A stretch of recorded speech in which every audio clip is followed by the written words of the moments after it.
Close your eyes for just a moment. Can you hear the heavy, slow ticking of the old wall clock and the sudden loud hiss of unrefined sunflower oil hitting a hot cast iron pan? Can you smell the sharp, warm aroma of raw garlic aggressively rubbed onto a rough crust of dark rye bread? Today, we are traveling back in time to the 1980s in Russia. We are going to lovingly remember 20 simple, cheap meals that we survived on when times were incredibly hard and store shelves were often completely empty. Yet somehow, these modest plates held far more love than any modern, expensive gourmet dish. Please, stay with me until the very end of our journey, where we will recall the most touching, sweet childhood ritual of all, one that will surely bring a warm, nostalgic tear to your eye.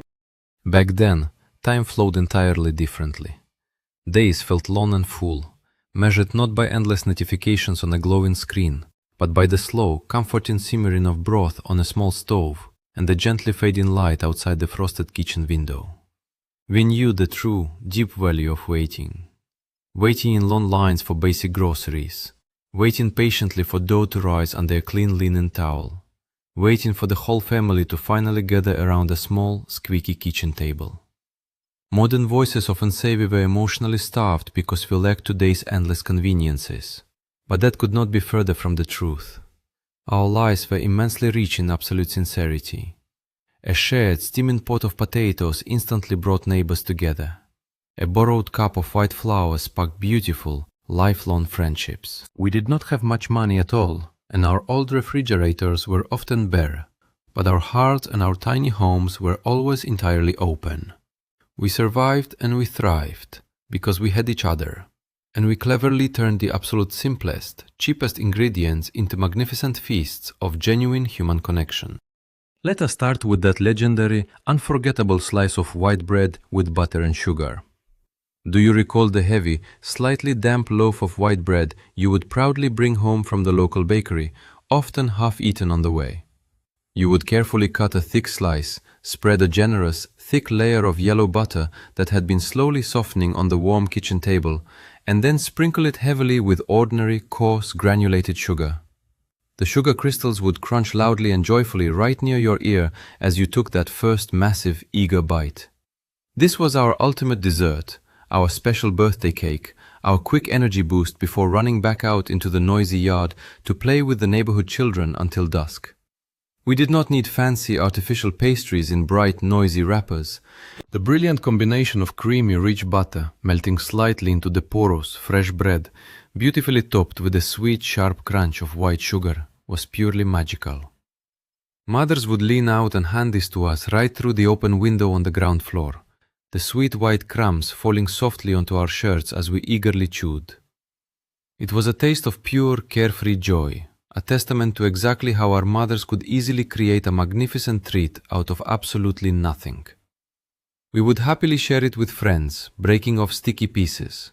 It was the unforgettable taste of a 1980s childhood, perfectly simple, genuine, and incredibly sweet. Now, let us lovingly recall the enchanting, heavy aroma of fried doctor's sausage. When real, fresh meat was terribly scarce, this pale pink, smooth bologna was our absolute saving grace. But we rarely just ate it cold from the fridge. Oh no. The real culinary magic happened when you sliced it quite thick and tossed it directly into a fiercely hot, slightly greased iron frying pan. Do you vividly remember how the perfectly flat slice would suddenly curl up sharply at the edges, forming a clever little edible cup? The outer edges would quickly turn a dark, crispy brown, blistering with savory, salty goodness, while the soft center remained perfectly tender and delightfully juicy. The glorious smell that instantly filled the tiny apartment was absolutely intoxicating, heavy with subtle garlic and spices, calling everyone quickly to the kitchen without a single word being spoken aloud. We would excitedly eat it straight from the hot pan, rapidly blowing on our burning fingers, or lay it very carefully on a fresh piece of dark rye bread, letting the warm, savory fat slowly soak deeply into the crumb. It was a brilliant dish born entirely out of necessity, yet it felt incredibly luxurious and indulgent. Even today, The simple sound of sizzling fat instantly brings back the clear image of a dimly lit, cozy Soviet kitchen, the loud hum of the old refrigerator, and the beautiful feeling of absolute contentment after a long, hard day at school or work. We made a true feast out of a simple, cheap sausage, and it was glorious. And what about the deeply humble potato, simply boiled in its own rough jacket? This was the absolute, undisputed king of our modest dinner tables when the family wallet was completely and utterly empty. We would carefully wash the rough, earthy tubers, drop them gently into a large metal pot of rapidly boiling salted water, and wait patiently for the entire kitchen to fill completely with that thick, beautifully starchy steam. The real, sacred ritual properly began when they were placed, still steaming hot, right in the center of the table. You would inevitably burn your sensitive fingertips, eagerly trying to peel away the thin, papery skin, blowing desperately on your hands to cool them down. We would bravely dip the steaming golden flesh directly into a small, communal saucer of coarse gray salt, and then happily drizzle it with unrefined, incredibly dark sunflower oil. That specific oil, smelling intensely of heavily roasted seeds and late summer afternoons, instantly transformed the simple boiled potato into a truly divine meal. Sometimes, if we were very lucky, there would be a sharp, spicy green onion plucked straight from the damp dacha garden to eagerly bite into alongside it. This incredibly simple meal required absolutely no plates, no shiny forks, just a single shad pot right in the center of the table and a loving family sitting closely shoulder to shoulder, peeling, dipping, and eating together in wonderful, companionable silence. It grounded us completely, connecting us directly to the damp earth and to each other in the absolute, most fundamental, beautiful way. Let us beautifully move on to a specific dish that practically defined a hearty feeling Soviet dinner. The incredibly famous macaroni Navy style. When there was just a tiny, precious bit of minced meat or even cheap canned stewed meat left in the house, our clever mothers knew exactly what to do. They would boil those incredibly thick, gray, tubular pasta shells, the very kind that absolutely never seemed to lose their uniquely chewy texture. Meanwhile, in the heavy, trusted cast iron skillet, they would patiently fry an enormous mountain of roughly chopped onions until they were perfectly sweet and deeply golden. Then finally add the precious, scarce meat, letting it slowly brown and crisp up beautifully.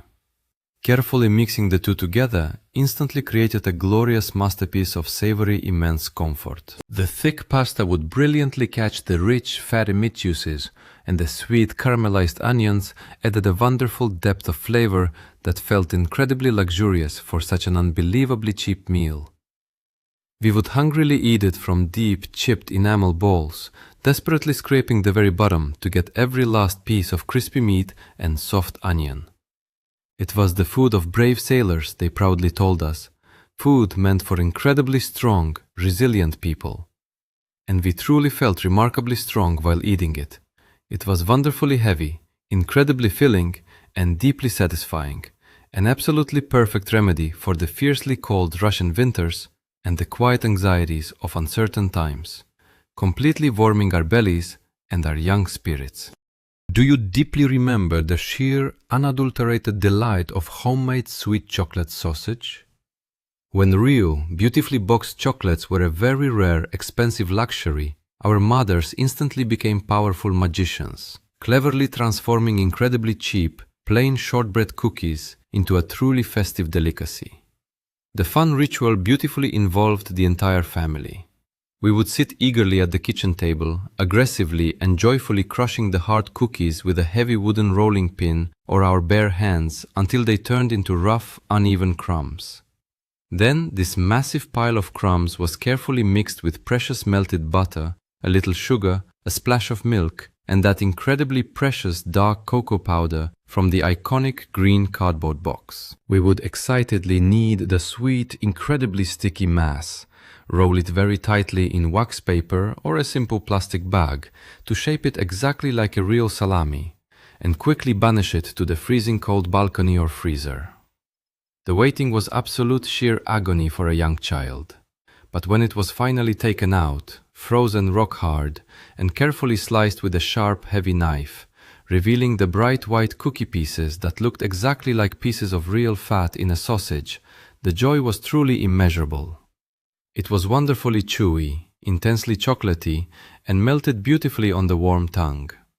We joyfully survived on these incredible homemade inventions, learning that with just a little wild imagination and a lot of deep love, even the most basic, cheap ingredients could easily become a massive celebration.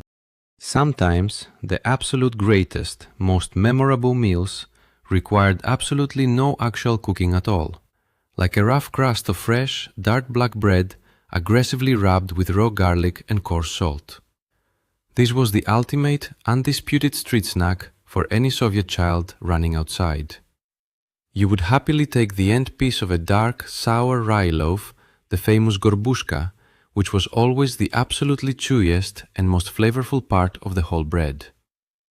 Then, you would confidently take a freshly peeled clove of sharp, incredibly spicy garlic and aggressively, forcefully rub it against the rough, hard crust. The crust brilliantly acted exactly like a fine grater, eagerly catching the highly potent, burning garlic oils. Finally, a heavy, generous sprinkle of coarse grey salt finished the masterpiece. The resulting taste was absolutely explosive, sharply biting, intensely salty, and deeply savory, easily making your young eyes water just a little bit. We would wildly run around the snowy neighborhood, our quick breath smelling incredibly strongly of raw garlic, entirely and completely unbothered by it. It was commonly thought to effectively keep the harsh winter colds away, but mostly it was just a genuinely brilliant way to make plain, cheap bread taste incredibly exciting without spending a single kopeck. It beautifully taught us to deeply appreciate the intense, raw, unapologetic flavors of nature. That deeply dark, slightly sour rye and the burning, sharp bite of garlic is a specific flavor profile that instantly transports any of us right back to the freezing, snowy, joyful courtyards of our youth. Let us fondly recall the incredibly comforting, rich aroma of quick fish soup made straight from a simple, cheap tin can of sori or pink salmon. Fresh, good quality fish was very often quite difficult to find, but those small, round, incredibly oily tins of preserved fish were an absolute staple in every single pantry. To brilliantly stretch that one single tiny can to completely feed an entire hungry family, our mothers would conjure up a wonderfully rich, beautifully fragrant hot soup. A large pot of fresh water, some roughly cubed potatoes, finely diced sweet carrots, and perhaps a small handful of rice or millet would carefully simmer away on the stove. The real magic completely happened when the entire contents of the tin, including all the intensely flavorful, fatty, oily juices, were quickly poured directly into the bubbling hot broth. Suddenly, the entire kitchen smelled exactly like the distant seaside. The little soft pieces of fish, with their completely soft, entirely edible bones, would gently flake apart, instantly turning the clear water into a hearty, wonderfully cloudy, rich stew. We would hungrily eat it with thick, heavy slices of fresh bread to perfectly soak up every drop of the savory, salty broth. It was incredibly, unbelievably cheap, yet it felt remarkably nourishing and wonderfully complete. Sitting closely together over a huge steaming bowl of this ingenious canned fish soup, quietly watching the heavy white snow fall gently outside the frosted window, we felt totally safe, comfortably warm, and entirely cared for by the clever, loving hands of the women who cooked for us. No list of 1980s survival meals would ever be completely finished without the legendary, fiercely beloved fried potatoes with onions. This was absolutely not just a simple side dish. It was the main, glorious event, the undisputed centerpiece of a wonderful Friday night dinner. The entire process was a serious, dedicated labor of love, slicing the raw potatoes into perfectly even, thin strips, heating the immensely heavy black iron pan with plenty of precious fat or unrefined sunflower oil, and knowing exactly, intuitively, when to expertly turn them so they would absolutely not turn into soft mush. The very bottom layer absolutely had to be dark, incredibly crispy, and even slightly beautifully charred, while the inside remained perfectly soft and fluffy. Towards the very end of cooking, A wonderfully generous handful of roughly chopped onions was eagerly thrown in, quickly turning beautifully sweet and translucent, their incredible aroma rapidly filling every single corner of the small apartment. We would excitedly eat it straight from the hot pan, heavily armed with forks, playfully fighting each other over the very crispiest, darkest bits stuck tightly to the black iron bottom. Served perfectly with a side of crunchy homemade pickled cucumbers or incredibly sour fermented cabbage, it was a genuine culinary masterpiece that cost mere pennies to make. It was the absolute ultimate comfort food, a heavy, wonderful dish that cheerfully signaled the end of a long, incredibly hard week and the beautiful beginning of a cozy, entirely safe family weekend. Do you deeply remember waking up very early on a quiet Sunday morning to the sweet, almost vanilla-like scent of delicious grenki happily frying in the kitchen? When the loaf of white bread inevitably went completely stale and rock-hard, throwing it away was universally considered a truly terrible, unforgivable sin. Instead, it was brilliantly resurrected into a hot breakfast completely fit for royalty. The incredibly stiff, dry slices were dipped very quickly into a simple mixture of milk and whisked egg, perhaps with a tiny, precious pinch of sugar, and then expertly fried in sizzling hot butter until they magically puffed up and turned a glorious, appetizing golden brown. The stale, completely dry crumb miraculously absorbed all the sweet liquid, becoming incredibly soft, wonderfully warm, and almost custard-like on the inside, while the outside rapidly developed a delightful, slightly crispy, buttery crust. We would eagerly eat them burning hot, sometimes lightly dusted with just a little more sugar or a very thin layer of incredibly sweet homemade berry jam. These wonderful sweet croutons were an absolute masterclass in brilliant Soviet frugality, proving beautifully that absolutely nothing was truly ruined, and everything could easily be completely transformed with just a little warmth and loving care. They vividly tasted of lazy, slow weekend mornings, of loving mothers humming softly at the hot stove, and of a wonderful time when we found immense, genuine pleasure in the simplest of culinary resurrections. Let us drink a beautifully thick memory now, the unforgettable memory of homemade heavily sweet berry kisel. We very rarely had carbonated sodas or fancy, bright store-bought juices in our homes. Instead, we heavily relied on this highly unique, wonderfully starchy, thick fruit drink. Whether made lovingly from frozen sour berries brought from the dacha, a heavy dollop of leftover fermented jam, or even cheap, solid briquettes bought entirely for pennies from the grocery store, kisel was an absolute daily staple. The grand secret was the cheap potato starch, which magically thickened the rapidly boiling, sweet, fruity water into a beautifully glossy, semi-transparent, heavy liquid. Some gently liked it quite thin and easily drinkable, while others deeply preferred it so incredibly thick you absolutely had to eat it slowly with a metal spoon, almost exactly like a hot, flowing, sweet pudding. Do you vividly remember the incredibly thick, slightly rubbery skin that would inevitably form firmly on the surface as it slowly cooled in the favorite mug?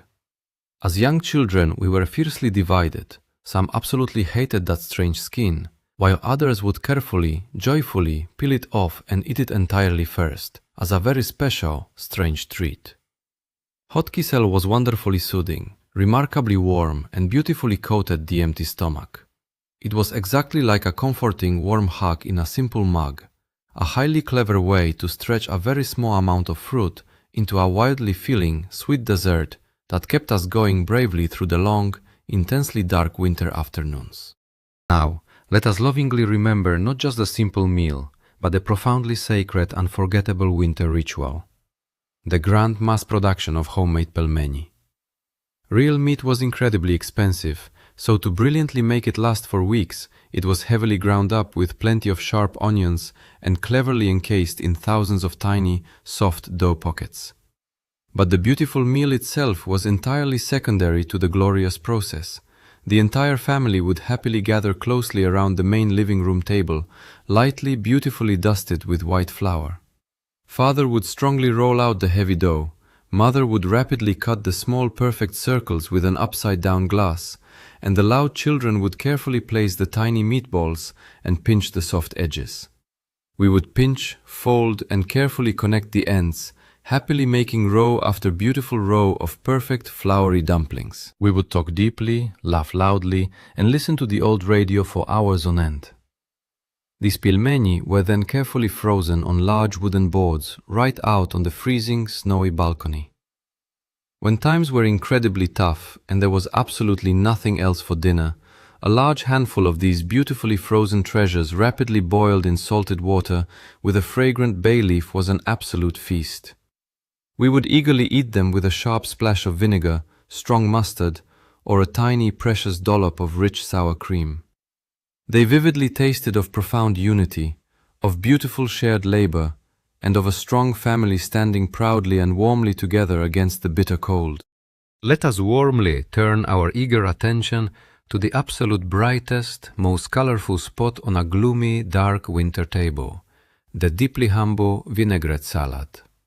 When fresh, crisp summer vegetables were a completely forgotten, distant dream, we heavily relied on the sturdy, tough root vegetables, carefully stored entirely in the dark, cold cellars. Heavy beets, cheap potatoes, and bright carrots were patiently boiled until perfectly soft, then incredibly patiently diced into perfect, beautiful, tiny, uniform cubes. We would happily add sharp chopped raw onions, incredibly sour barrel pickles, and very often a generous handful of intensely fermented cabbage or cheap canned green peas. The absolute magic entirely happened when the dark, incredibly earthy beet juice slowly bled deeply into the soft potatoes, instantly turning the entire giant bowl a remarkably vibrant, stunning, jewel-toned purple. Dressed incredibly generously with pungent, highly fragrant, unrefined sunflower oil, the large salad was a wonderful symphony of crunchy textures and deeply sharp, delightfully sour, slightly sweet flavors. It cost practically absolutely almost nothing to properly make, relying entirely and beautifully on the modest harvest from our small country gardens. Yet it was remarkably festive enough to be proudly served at every single holiday, and cheap enough for a completely random quiet Tuesday dinner.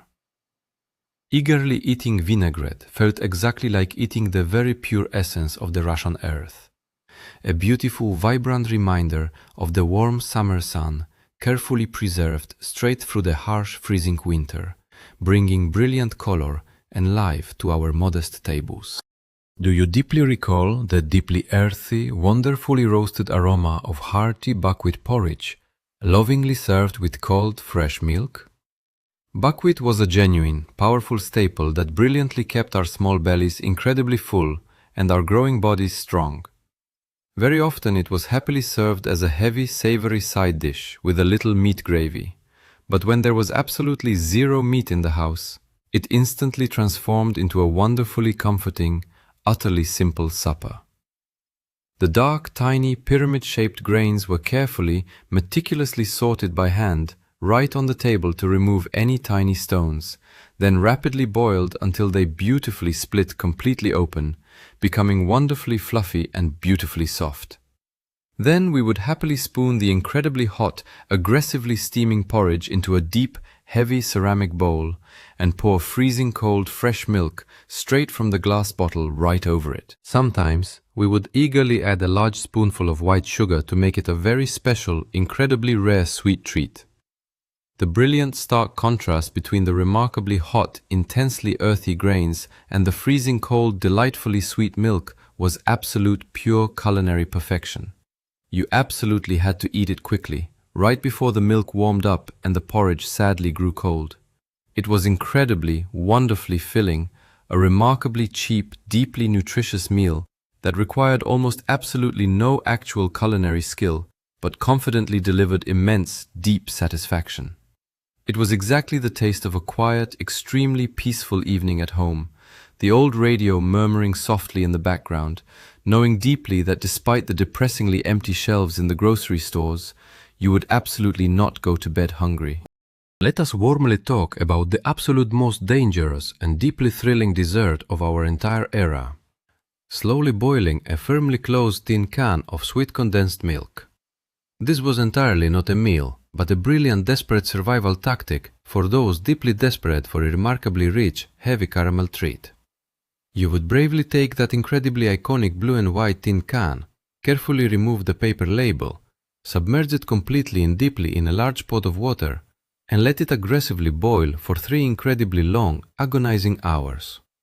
It absolutely required constant, intense vigilance, because if the hot water unfortunately boiled completely away, the hot can would violently explode, painting the entire kitchen ceiling entirely with wildly sticky, burning hot caramel. But if you were wonderfully patient and brave, the final reward was truly extraordinary. Carefully opening that completely cooled tin can eagerly revealed a remarkably thick, intensely dark brown, beautifully toffee-like substance that genuinely tasted 100 times better than absolutely any expensive store-bought candy. We would aggressively spread it incredibly thickly on dry cookies, on fresh bread, or, if absolutely no one was looking, eagerly eat it entirely straight from the tin with a tiny teaspoon. It was a remarkably cheap, wonderful luxury, a brilliant testament to our collective, profound ingenuity.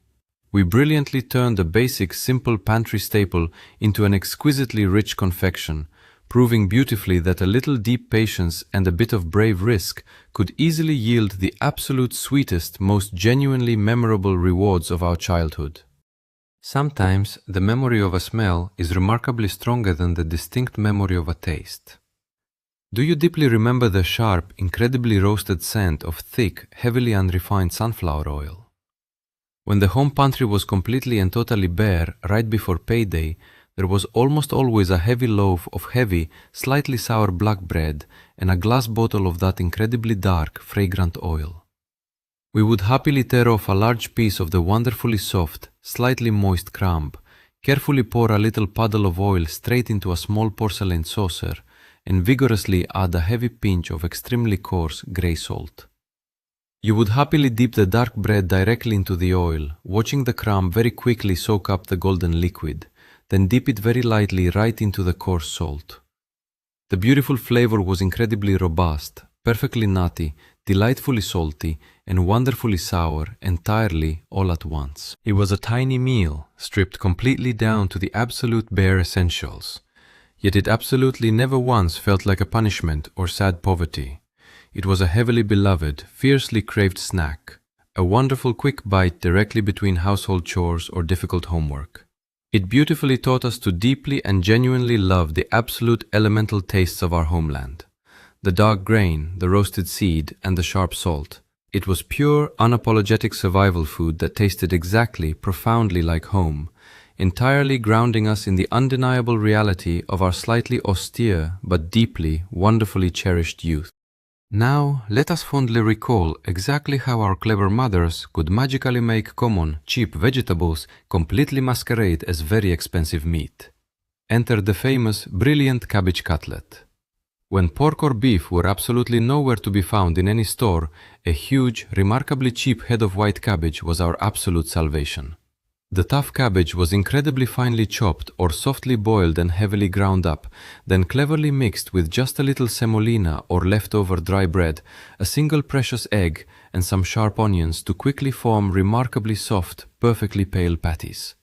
Heavily coated in rough breadcrumbs and rapidly fried in fiercely hot oil, they magically developed an incredibly crispy, glorious golden brown crust that brilliantly mimicked a real, heavy meat cutlet entirely perfectly. Eagerly biting deeply into it, you instinctively expected the heavy, rich, savory taste of meat, but instead found the surprisingly sweet, wonderfully tender, slightly deliciously earthy flavor of soft cabbage. Beautifully served with a cold, generous dollop of rich sour cream, they were incredibly, genuinely delicious, and extremely cheap to make. We joyfully ate them without a single complaint, marveling quietly at the wonderfully crispy edges. These brilliant cutlets were a perfect symbol of the era's culinary resilience, a highly clever way to gracefully maintain the beautiful illusion of a traditional, hearty meat and potatoes family dinner, when we had absolutely nothing but incredibly cheap vegetables. They were cooked with such intense, deep care and genuine love that we never really minded the substitution. Let us quickly return to a highly specific memory that fiercely divides entire generations.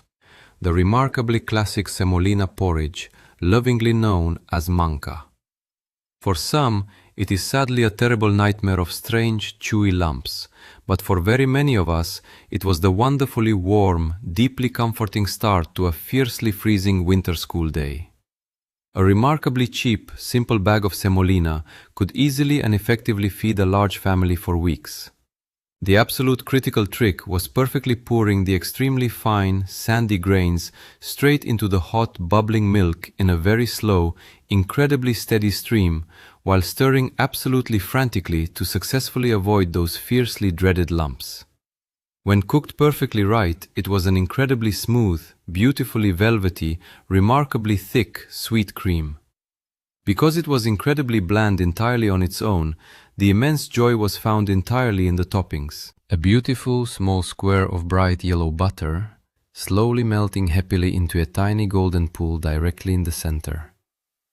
Or a hugely generous dollop of bright, stunningly red strawberry or sweet raspberry jam, brought straight from the cold cellar.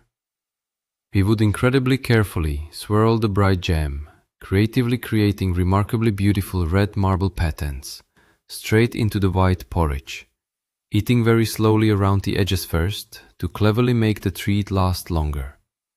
It was a brilliantly simple, easily digestible meal that wonderfully coated our ribs and beautifully gave us the heavy energy to powerfully trudge directly through the deep winter snow to school, wonderfully carrying the heat of our mother's immense care straight in our stomachs.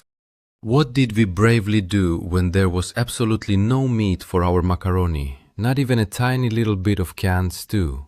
We happily and heavily relied completely on the wonderfully sweet, deeply caramelized flavors of remarkably cheap root vegetables.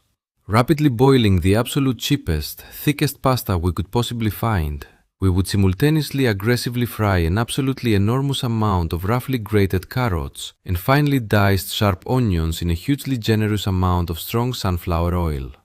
The bright carrots would slowly, beautifully soften and brilliantly turn the heavy oil a stunning, incredibly bright orange, effectively releasing absolutely all their natural, earthy sweet sugars entirely into the hot pan. Mixed directly and thoroughly into the entirely plain, remarkably pale pasta, the stunningly bright, orange, oily, rich vegetable mix magically coated every single tiny noodle absolutely perfectly. It was wonderfully sweet, surprisingly savory, and incredibly heavily filling. The very slight, highly satisfying crunch of the lightly browned onions brilliantly provided a perfectly wonderful texture contrast to the soft, chewy pasta shells. This deeply beautiful, heavy dish cost practically 0 actual kopecks to make, brilliantly utilizing the endless, huge supply of sweet autumn carrots straight from the cold cellar. Yet it looked incredibly cheerful on the chipped plate and vividly tasted exactly like a genuine, incredibly complete meal.